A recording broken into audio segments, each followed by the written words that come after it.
Yo, what's up mga kadyat? Nandito na tayo sa may Silang Cavite. Kakatapos namin mag-Vikings MOA seminar sa Manila. At syempre, nandito na tayo sa may Tagaytay, Cavite. At papasok na yun ng Silang Cavite mga kadyat. Syempre, nag-sound trip muna ako dito mga kadyat. Syempre, malayo lang ng konti mga kadyat. At ito na yung papatok ng Silang Cavite, galing sa Tagaytay. At ito na nga pala mga kadyat. Konting kilometro na lang, mapupunta namin yung Gourmet. Para sa makita ko yung magagandang tanawin dito sa may Tagaytay mga kadyat. Sobrang solid ito. Baka next time makapunta ako dyan kasama ng aking buong pamilya. At sa wakas, nandito tayo sa Gourmet Farm at nandiyan na pala yung tour guide. In-announce na po kami. Nandito na tayo Gourmet Farms at syempre bibigyan kami ng tour guide ng staff para pakatapos nun. At ito na pala, dahil na kami pupunta dito para sa tour guide namin pupunta. At ito na pala yung Gourmet Farm. Pinag-discuss na namin kung paano ginawa nila yung kape at yung mga salad galing nila, kung paano nila in-inventory nila from years to come. At syempre, totong lakad lang tayo dyan habang last trip tayo sa mga klase dito mga kadyan. At si Sir Malton, siya palang kasama po namin po mga kadyan.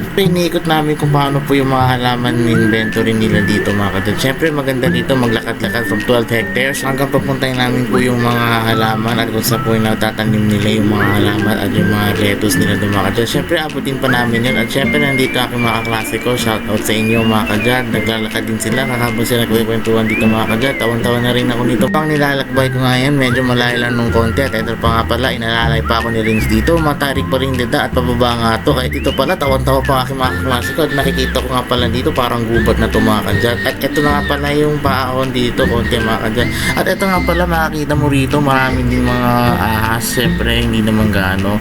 At ito pala nakita ko nga pala yung ano dito mga kadyan. Syempre lahat naman tinanim dito from lettuce at kailangan sila mabubulok dito mga kadyan. Nakita ko nga sprinkler dito at ito nga pala yung may sprinkler. Makita mo rin yung mga kadyan mga sprinkler yan. Syempre nakakatakot yan baka mabasa tayo dito mga kadyan. At ito nga pala, lakad-lakad, tawang-tawa pa tumato. Ito nga pala yung lettuce field. Ito nga pala yung sinasabi po ni Sir. At ito nga pala yung tour guide na sinasabi na kung saan dinatanim yung mga lettuce, cabbages. Pero ayaw na namin kunin yan mga kadyan.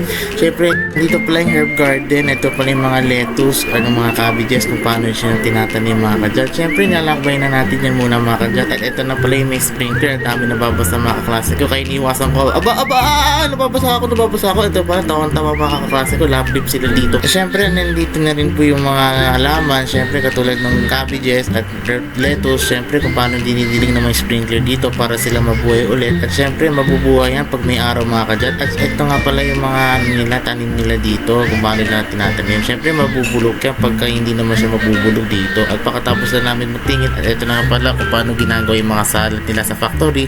Katulad na binibenta nila sa mga restaurants at marami pang iba. Habang na kami naghihintay dito. At ito na nga pala, nakakapahinga na namin dahil 12 hectares pala mga kadyan. At ito nga pala yung mga sprinkler. At ito pala si Mami, shoutout sa iyo. At syempre nabalis na rin kami dito, pabalik pa lang. At syempre nabutan pa namin po yung mga bentahan o paano ginagawa nila yung mga coffee beans mga kadyan. At syempre pumasok kami sa factory nila. At syempre ito nga pala yung bag of coffee beans kung paano nila binubuha. Syempre mahal din yan sa mga factory nila yung mga kadyan at pinapadala sa factory. Kaya ito nga pala may mga nagbebenta ng mga kahit anong product nila para sa i-deliver nila sa restaurants.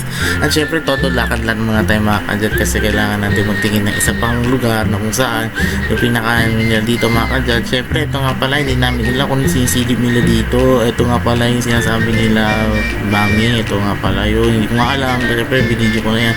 At ito na nga pabalik na kami dito. Packet na rin kami kasi kailangan namin umuwi agad. Pero bago kami umuwi kailangan namin mamili ng Mac na kailangan. At ito nga pala stop namin after po namin mag-tour. At ito pala yung mga katropa ko. Todo pa yung at sa wakas nakasakay kami ng bus pa uwi. Pero bago kami umuwi bibili kami ng mga pasalubong namin sa ating mga mahal sa buhay. At ito nga pala pababa na ako. At ito nga pala yung binibili ng buko pa sa Cavite.